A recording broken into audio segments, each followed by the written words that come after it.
Pessoal, vamos dar continuidade ao tema lacuna, não é? Finalizando esse tema. E a gente entendeu que lacuna é quando existe um fato jurídico, esse fato jurídico, numa primeira interpretação, não tem uma norma específica, não é? E aí está a lacuna jurídica. Mas em vista do princípio da obrigatoriedade da decisão judicial, ou seja, o juiz não pode dizer deixo de sentenciar, deixo de aplicar o direito, deixo de resolver o litígio, porque não há ser uma norma específica. O direito proíbe o juiz de fazer isso, certo? Em vista disso, já que ele proíbe e impossibilita que o juiz se negue a decidir sob o argumento de falta de uma norma específica, ao mesmo tempo, o direito dá os elementos, dá a instrumentalidade metodológica para o juiz colmatar essa lacuna jurídica, certo? E ela vai dizer o seguinte, olha, em vista de uma lacuna jurídica, o juiz vai ter a possibilidade da aplicação analógica do direito, análoga. Se a aplicação analógica, que é a aplicação de uma norma, né, específica de um fato para um fato assemelhado, né? Então, se os fatos são assemelhados, mesmas razões de fato, mesma aplicação da norma. Se a aplicação da analogia não for possível, aplique-se os costumes, né, do local, os costumes do local, que é o que as pessoas, nesses tipos de contrato, como é que elas atuam, como é que elas cumprem esses contratos. Então, aplique-se o costume para eter lege, ou seja, o costume nos termos da lei, certo?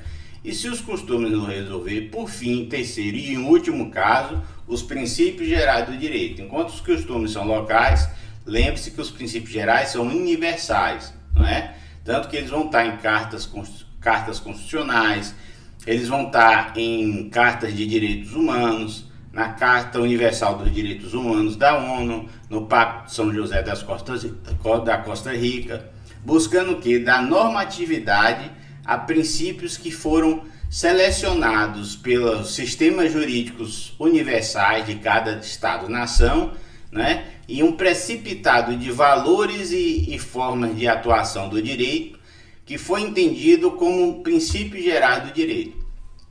Princípio enquanto a analogia, não é? E os costumes buscam a normatividade no sistema, os princípios gerais do direito vai buscar a sua normatividade no direito natural, não é? Nos direitos humanos, nos princípios universais do direito. Então ele vai descendo o grau de normatividade. Outro fato que é aplicável é a equidade, só que a equidade não é prevista de forma expressa pelo artigo 4º da Lei de Introdução ao Direito Brasileiro, a antiga Lei de Introdução ao Código Civil. Hoje é Lei de Introdução ao Direito Brasileiro. Então, o modal deontico, epistemológico e normativo da Lei de Introdução ao Direito é muito mais forte.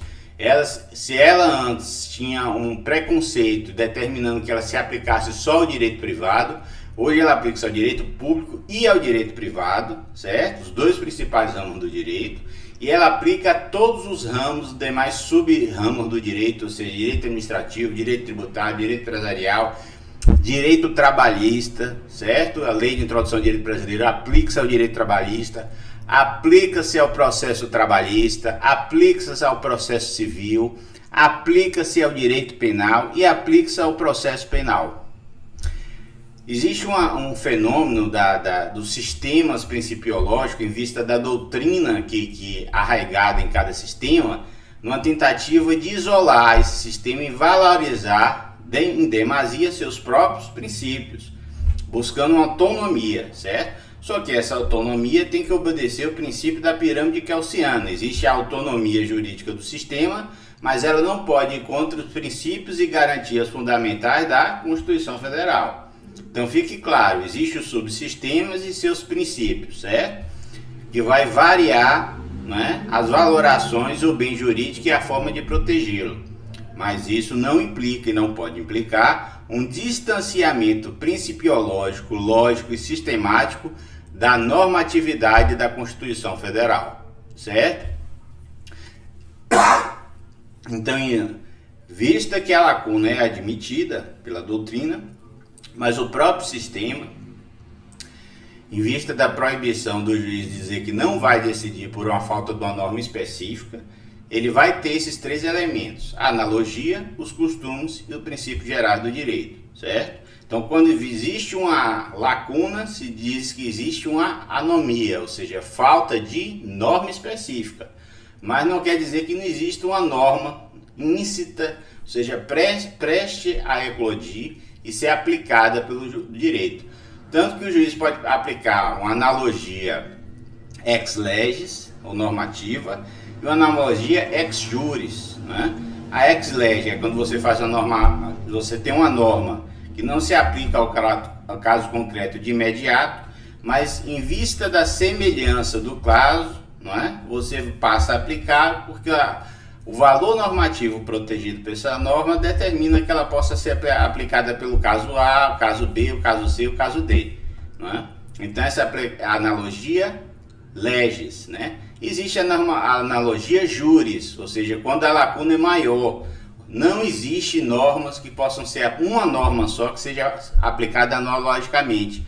Aí o juiz, o intérprete, né, do direito, o operador do direito, vai se socorrer de várias normas para criar uma norma que é aquele fato. Enquanto a analogia legis se aplica uma norma de forma analógica, na analogia juris se aplica várias normas de forma analógica. Essa é a diferença entre a analogia juris, né, e a analogia legis e a analogia juris. Na analogia legis, você vai aplicar analogicamente apenas uma norma.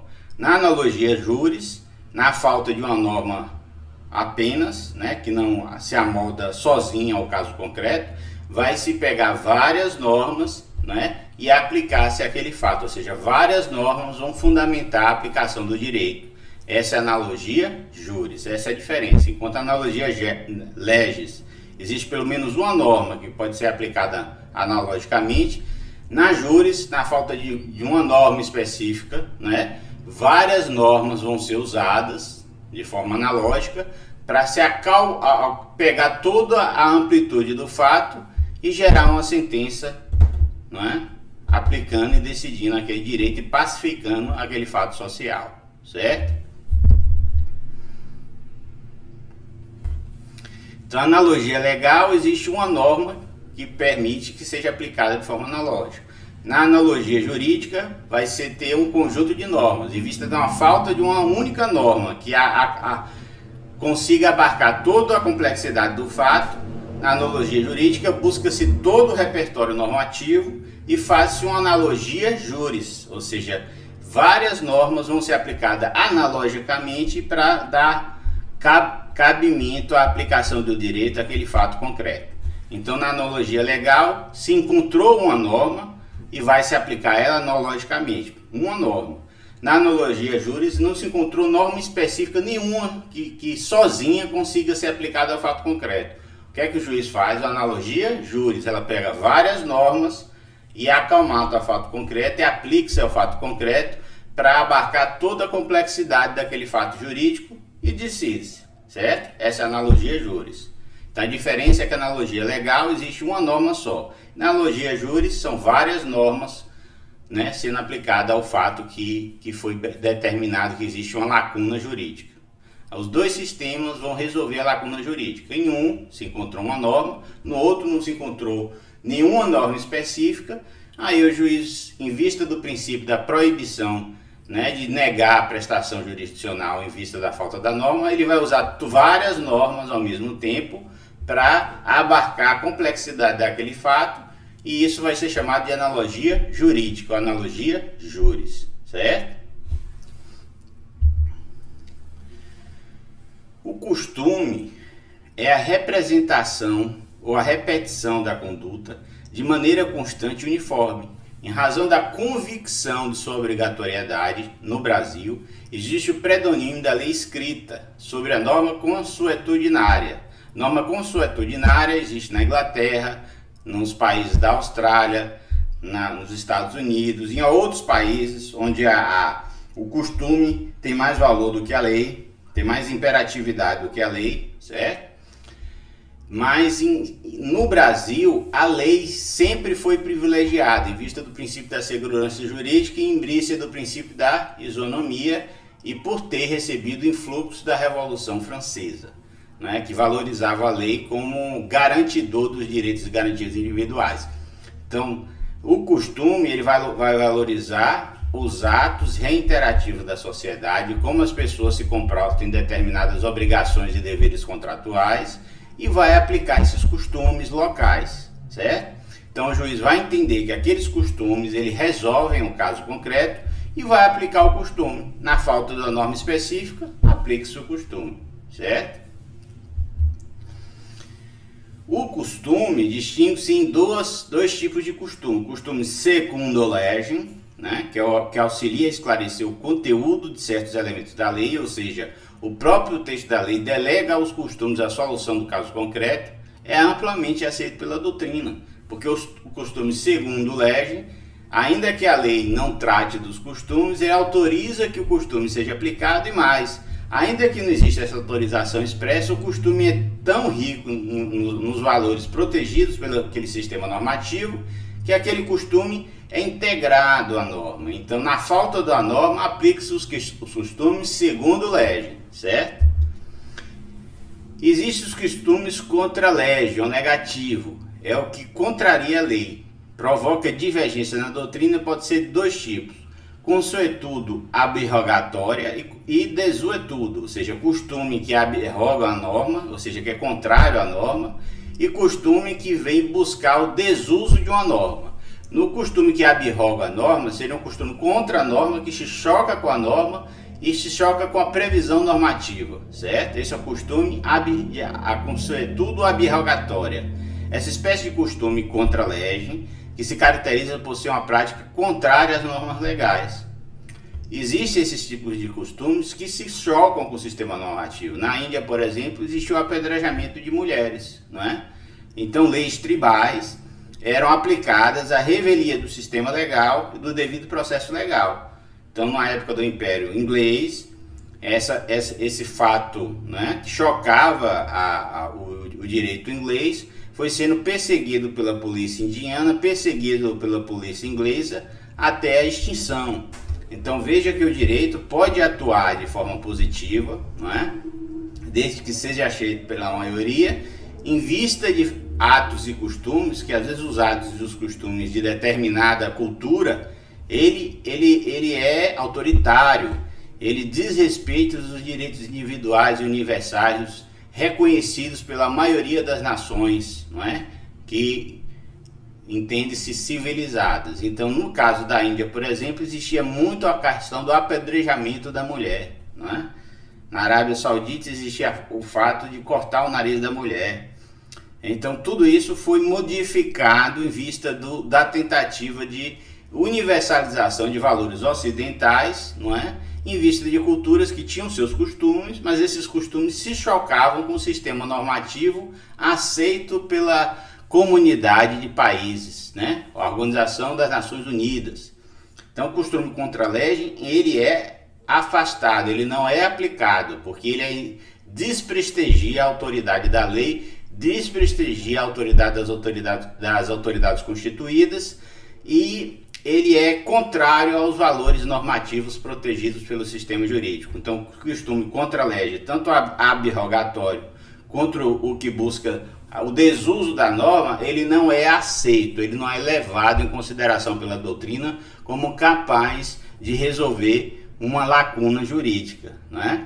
Então imagine, você tem uma lacuna jurídica, e em vez de você aplicar a analogia, os costumes praeter legem, ou seja, a favor dos princípios legais e os princípios gerais do direito, você vai buscar um costume contra o sistema normativo e vai aplicá-lo ao arrepio da Constituição Federal, ao arrepio das leis, dos valores albergados pela Constituição Federal. Então, por isso, todos os costumes contra a legem ou negativo, eles são afastados, eles são repudiados. O sistema não usa os costumes contra a legem como fonte de regulação para comatar uma possível lacuna jurídica, certo? Então, os negócios vultosos de gado no mercado de Barretos, por exemplo, representam o costume contra a legem, pois deveria ser celebrado na forma escrita, né? A lei diz que até 40 salários mínimos, contrato verbal vale, isso está no direito civil moderno. A partir, acima de 40 salários mínimos, tem que ter contrato com testemunha. Só que lá são valores muito maiores. Ou seja, a lei prevê uma coisa, o costume prevê outra. Só que o costume, apesar de ser contra a legem, ele não é contra os valores do contrato. O que é que eu quero dizer com isso? Ele não premia a má-fé, a malícia. Ele não, na verdade, ele premia a boa-fé. Ao se determinar que o contrato verbal vai valer independente dos valores contratualizados, ainda que a lei diga que para valores acima de 40 salários mínimos, o contrato escrito é fundamental, nesse caso específico o juiz vai entender, né, que existe um costume contra a lei, mas ele não é contra o sistema jurídico, ele não é contra os outros princípios do direito. Né? Quais são os princípios do direito que vão temperar essa aplicação normativa? É o princípio da boa-fé, é o princípio da cooperação contratual, é o princípio de que o contrato é lei entre as partes, é o princípio da oralidade, é o princípio da instrumentalidade da forma para o objetivo do direito, que o instrumento não pode se sobrelevar às transações, não é? Da atividade comercial, empresarial e por aí por diante. Em vista disso, ainda que esse costume seja contra a lei, porque a lei prevê que a partir de 40 salários mínimos tem que ter um contrato escrito com testemunha, não é? Pois deveria ser celebrado na forma escrita, em decorrência do grande valor, mas são celebrados verbalmente, contrariando a lei. Mas aí o juiz, entendendo a fato espécie, entendendo a equidade do fato, ele vai entender que aquele fato não é contra o sistema jurídico como um todo, ele só colide com uma norma, não é? Que determina que a partir de 40 salários mínimos, todo contrato para valer tem que ser escrito. E nesse caso específico, ele aplica o direito com equidade. Ele vai entender, olha, o contrato vai valer porque o costume é esse e ele preserva a boa-fé contratual, a vontade de contratar e ele atende vários outros valores do sistema jurídico que também são albergados pelo direito, não é? Enquanto o limite de 40 salários mínimos busca o quê? Determinar a capacidade de provar o direito para evitar o litígio, porque o contrato verbal é difícil de provar e pode ocasionar muito litígio, então o direito busca a segurança jurídica, né? Ao dizer que a prova verbal só é aceita em contratos até 40 salários mínimos, quando se aumenta o valor, a perspectiva é que sem essa prova, a pessoa não vai poder provar a obrigação contratual. No caso específico de Barretos, o juiz já, né, entendendo com a equidade de que existe esse costume, que apesar de ser contra a lei, ele não colide com os demais valores do sistema. Na verdade, ele até credibiliza esses valores, como a boa-fé, o princípio da cooperação contratual, né, o princípio da vinculação das partes ao contrato, independente da forma contratual não ser o que o direito determina. Então, em vista desses princípios que o direito civil, o direito empresarial também alberga e também protege, existe o entendimento que, ainda que ele seja contra uma norma específica, mas ele não é contra o sistema jurídico inteiro. Neste caso, mesmo sendo contra a lei, aplica-se o costume, porque ele privilegia grande parte dos princípios que o direito civil e o direito empresarial busca proteger, como o princípio da boa-fé e o princípio da vinculação do contrato. Contratou é lei entre as partes, mesmo que a lei esteja dizendo que teria que ser um contrato, não é, documentado, não existe, só o contrato verbal e a testemunha verbal, mas em vista da boa-fé contratual, esse contrato é validado pela justiça. Certo?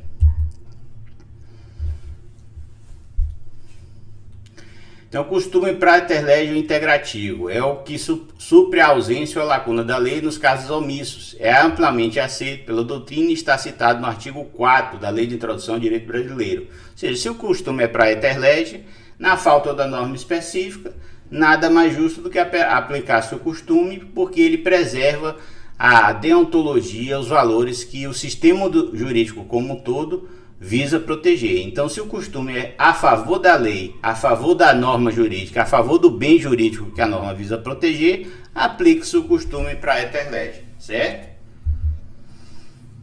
Então, um exemplo de costume contra lege ocorre no mercado de Barretos, que a gente já deu. Então, ficou claro aí a diferença de costume contra lege e costume para éter lege. No para éter lege, sempre vai ser usado para comatar a norma. No contra lege, se especificamente ele for contra uma norma expressa, mas ele não causar prejuízo, ele preservar os outros princípios jurídicos, eventualmente, no caso concreto, o juiz vai usar o princípio da razoabilidade e proporcionalidade e vai dar valor ao contrato verbal, ainda que a norma dissesse que em contratos com um valor acima de 40 salários mínimos, só ia ser válido se fosse feito de forma escrita, certo? Então, esse costume contra lege, dificilmente ele vai ser aplicado, só quando eles preservar outros princípios do sistema jurídico e não ser totalmente contrário. Se for um costume totalmente contrário aos valores do direito, ao valor de todo o sistema normativo da Carta Constitucional, ele não vai poder ser aplicado. Então, o costume, por exemplo, né, chegar uma comunidade árabe que quer aplicar a Sharia aqui, né, que diz que se a pessoa roubar tem a mão cortada, se a mulher for provado que ela cometeu adultério, ela tem a morte por apedrejamento. Todos esses costumes são contra a lei de forma geral, ela é o arrepio de todos os valores que a Constituição Federal é contra a lei, é contra não só uma norma que protege a vida, a incolumidade física, mas o direito das mulheres, direitos individuais. Veja que ele afronta uma série de normativas e princípios constitucionais. Nesse caso, não tem como aplicar, certo? Então, o costume para éter lege, para ser praticado, ele tem que violar apenas uma determinada norma jurídica e a violação não é material, a violação é formal, certo? Se o costume determina a violação material de valores essenciais àquele sistema jurídico, costume contra a lei não vai ser aplicado. Então a violação tem que ser formal, ou seja, formalmente ele viola aquela norma, mas materialmente ele protege os valores de todo o sistema jurídico. Apenas aquela norma é que é contra aquele costume, mas aquele costume, né, de preservar o valor do contrato verbal, independente dos valores transacionados, que colide com a norma de 40 salários mínimos, que diz que sempre tem que ter o contrato, não é? Independente disso, ele vai estar o quê? Garantindo outros valores, como o vínculo contratual, o princípio da boa-fé objetiva, o princípio da cooperação, o princípio do contrato ético. Em vista dessa colisão apenas formal, porque do ponto de vista material ele preserva vários princípios do contrato, o direito aplica-se. Mas se for um costume contra a lei material, que viola o valor normativo de todo o sistema teleológico, o bem jurídico da vida, da liberdade, da igualdade, da incolumidade física, não tem jeito. Como ele colide com todo o sistema jurídico, esse sistema contra a lei vai ser repudiado. Exemplo, o costume de julgar uma mulher na lei da Sharia e condenar ela ao apedrejamento, certo? Então esse costume no direito brasileiro não é aceito. Com isso a gente termina mais uma aula, não é? E até a próxima aula.